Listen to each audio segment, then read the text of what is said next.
ٹھیک ہے اس معاملے کو اٹھائے ضرور، لیکن اس کے اوپر اتنا زیادہ زور نہ دے کہ ان کے باقی تعلقات جو ہیں وہ خراب ہو جائیں۔ سعودی عرب کا ایک بات ذہن میں رکھیے گا کہ بھارت کے ساتھ جو ہے وہ کئی بلین ڈالرز کا آپس میں ایک ٹریڈ ایگریمنٹ بھی ہے، وہ آپس میں تجارت بھی کرتے ہیں۔ نریندر مودی جب سعودی عرب گئے تھے تو ان کو ایک بہت بڑے سویلین ایوارڈ سے بھی نوازا گیا تھا، تو نریندر مودی کے لیے ایک بڑی اہم جگہ سمجھی جاتی ہے سعودی عرب کے اندر۔ اب جب پاکستان کی جانب سے اس قسم کی بات آتی ہے کہ جناب مسئلہ کشمیر کے اوپر نریندر مودی یہ کر رہے ہیں، نریندر مودی وہ کر رہے ہیں، بھارت یہ کر رہا ہے، یہ بات زیادہ پسند نہیں کی جاتی سعودی عرب کے اندر، اور بھارت کی جانب سے سعودی عرب کے اوپر بھی پریشر ڈالا جاتا ہے کہ آپ پاکستان کو سنبھالیے، آپ پاکستان کو سمجھائیں کہ اس معاملے کے اوپر اتنا زیادہ مت بولے، انٹرنیشنل فورمز کے اوپر اتنی زیادہ آواز بلند نہ کرے۔ لیکن معاملات خراب سے خراب تر ہوتے جا رہے ہیں۔ اس کے بعد دیکھا جاتا ہے کہ اسلامی کنٹریز جو ہیں، جو اسلامی ممالک ہیں، وہ دو مختلف بلاکس میں نظر آنا شروع ہوتی ہیں، جس کے اندر ایک بلاک جو ہے وہ مشرق وسطیٰ کے اوپر محیط ہے، جس میں سعودی عرب ہمیں نظر آتا ہے، جس میں UAE ہمیں نظر آتا ہے، اس طرح دیگر ممالک جو ہیں وہ اس ایک بلاک سے تعلق رکھتے ہیں، جبکہ دوسرے بلاک کے اندر ہمیں ترکی اور ملیشیا نظر آتا ہے۔ اب یہاں پہ بھی ایک بات یاد رکھیے گا کہ ترکی اور ملیشیا جب ایک بڑی اہم کانفرنس کرنے جا رہے تھے کوالالمپور میں، تو عمران خان صاحب کو بھی اس سلسلے میں دعوت تھی اور وہ اس دعوت کو قبول بھی کر چکے تھے، لیکن پھر سعودی عرب کی ناراضگی کی وجہ سے آخری مومنٹ کے اوپر اس دعوت نامے سے انکار کر دیا گیا اور آنے سے انکار کر دیا گیا کہ وہ نہیں آئیں گے اس کے اندر۔ بہرحال یہ اس کے باوجود ملیشیا کی طرف سے اور ترکی کی طرف سے ڈھکے چھپے الفاظ میں ناراضگی کا اظہار تو کیا گیا، لیکن کوئی واضح موقف پھر بھی نہیں لیا گیا پاکستان کے خلاف، یا پاکستان کو یہ کہا گیا ہو کہ جناب آپ نے ہماری انسلٹ کی ہے، ایسی کوئی بات نہیں ہوئی۔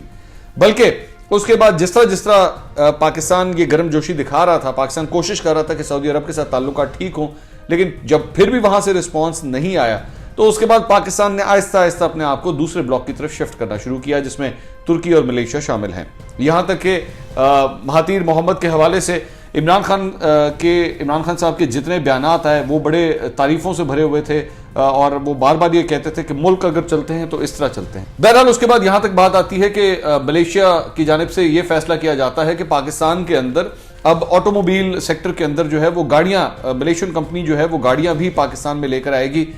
یہاں تک معاملات آگے چلتے ہیں، اور ایک بات ذہن میں رکھیے گا کہ اس سے پہلے سعودی عرب اور پاکستان کے درمیان آلریڈی اتنے معاہدے ہو چکے ہوئے تھے، MOU سائن ہو چکے تھے کہ سعودی عرب نے پاکستان کے اندر ایک بہت بڑی آئل ریفائنری لگانی تھی، پاکستان کو کئی بلین ڈالرز کی امداد دینی تھی۔ وہ تمام معاملات ایک ایک کر کے کھٹائی میں پڑنا شروع ہو گئے جب کشمیر کے حوالے سے آپس کے اندر تعلقات خراب ہوئے۔ اچھا، اس کے بعد آگے چلتے ہیں، معاملات یہاں تک خراب ہو جاتے ہیں کہ سعودی عرب جس نے پہلے پاکستان کو ایڈ دی تھی، وہ اپنا $1 ارب وقت سے پہلے واپس مانگ لیتا ہے۔ پاکستان کے لیے مشکلات بڑھ جاتی ہیں کیونکہ پچھلے 2 سال کے اندر پاکستان کے جو معاشی حالات ہیں وہ کیسے رہے ہیں۔ اس موقع کے اوپر ایک ملک جس نے آپ کو پیسے دیے ہوں اور وقت سے پہلے وہ کہے کہ میرے پیسے آپ واپس کریں، مشکلات بڑھ جاتی ہیں۔ لیکن یہاں پر چائنا مدد کے لیے سامنے آتا ہے اور چائنا سے پاکستان $1 ارب لے کے سعودی عرب کو دے دیتا ہے۔ مزید آگے چلتے ہیں، اس کے بعد جب یہ سب کچھ ہوا تو سعودی عرب نے صرف اپنا $1 ارب نہیں مانگا بلکہ دوسرا $1 ارب بھی دوبارہ مانگ لیا۔ پاکستان کے لیے مزید مشکلات بڑھنا شروع ہو گئی، اور وجہ اس میں صرف اور صرف یہ تھی کہ جناب کشمیر کوز سے جو ہے وہ آپ پیچھے ہٹیں، بار بار کشمیر کا نام لینا بند کریں۔ جو آخری کیل ٹھکتا ہے اس سارے معاملے کے اندر، جہاں پہ معاملات بہت خراب ہو جاتے ہیں، شاہ محمود قریشی صاحب ایک پروگرام کے اندر بیٹھتے ہیں اور ان سے سوال کیا جاتا ہے کہ کشمیر کے معاملے کے اوپر آپ اس کو OIC میں لے جانا چاہتے ہیں، اور پاکستان یہ چاہتا ہے کہ اگر سعودی عرب یہ اجلاس نہیں بلاتا تو پاکستان خود یہ اجلاس بلا لے گا۔ تو ان سے پوچھا جاتا ہے، واضح طور پر سوال پوچھا جاتا ہے کہ کیا سعودی عرب کی سپورٹ آپ کو ملی یا نہ ملی، آپ پھر بھی جائیں گے OIC کے اجلاس کے لیے، جائیں گے یا نہیں؟ تو انہوں نے آگے سے جواب دے دیا، چاہے کوئی آئے یا نہ آئے ہم پھر بھی جائیں گے۔ یہ یہاں پہ حالات کافی حد تک اب خراب ہو جاتے ہیں۔ اس کے بعد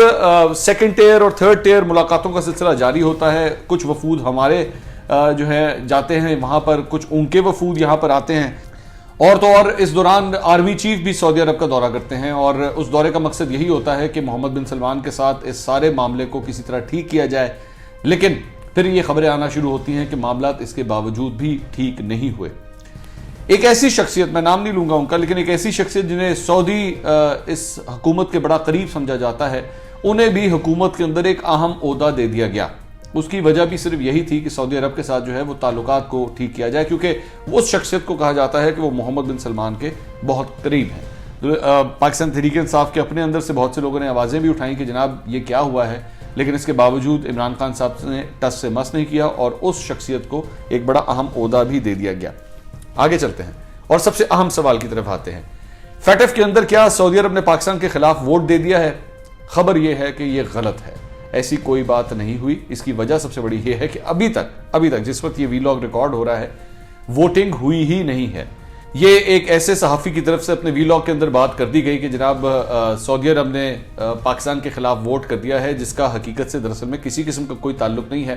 اب سوال یہاں پر آتا ہے، یہ جو میرے کپتان کے چند سپنر ہیں، میں سپنر ان کو اس لیے کہتا ہوں کیونکہ یہ سپن ڈاکٹرنگ بڑی اعلیٰ کرتے ہیں۔ سپن ڈاکٹرنگ سے مراد ہوتی ہے خبر کو اس طرح موڑ دینا کہ وہ آپ کی فیور میں آ جائے۔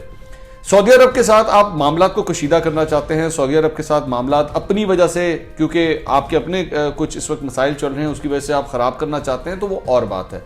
لیکن برائے مہربانی جب تک ایسی کوئی ووٹنگ ہوئی نہ ہوئی ہو، جب تک ایسا کوئی رزلٹ سامنے نہ آیا ہو، اس قسم کی خبر دے کے آپ صرف اور صرف بین الاقوامی سطح پر پاکستان کے لیے امبیرسمنٹ کریٹ کر رہے ہیں، پاکستان کے لیے مزید مشکلات کریٹ کر رہے ہیں۔ لوگوں کو سچ بتائیے کہ ووٹنگ ابھی تک فیٹف پہ ہوئی نہیں ہے، اور آپ نے یہ بھی اعلان کر دیا کہ جناب ایک برادر اسلامی ملک نے پاکستان کے خلاف ووٹ بھی کر دیا ہے۔ اب یہاں پہ سوال پیدا ہوتا ہے کہ حکومت اس سلسلے میں کوئی ایکشن نہیں لے گی، کسی قسم کی کوئی قانونی کارروائی نہیں ہوگی، کیونکہ جن صاحب نے یہ سب کچھ کیا ہے وہ میرے کپتان کے کافی قریب سمجھے جاتے ہیں، اور اس قسم کی خبر دینے کی وجہ سے ہمارے فورن آفس کو جس قسم کی امبیرسمنٹ کا سامنا کرنا پڑا کہ آج جمعرات والے دن جب فورن آفس کی ہفتہ وار بریفنگ ہوتی ہے تو ان کو ایک سٹیٹمنٹ جاری کرنی پڑی کہ سعودی عرب اور پاکستان کے درمیان اس قسم کے تعلقات کے حوالے سے جو ایک من گھڑت خبر شائع کی گئی ہے اس میں کسی قسم کی کوئی سچائی نہیں ہے، ہمارے تعلقات بہت اچھے ہیں۔ تو خدا را صحافت ضرور کریں، لیکن اس طرح کی غلط خبریں مت دیں جس کی وجہ سے آپ کے اپنے ملک کو جو ہے وہ بین الاقوامی سطح کے اوپر ان کے تعلقات جو ہیں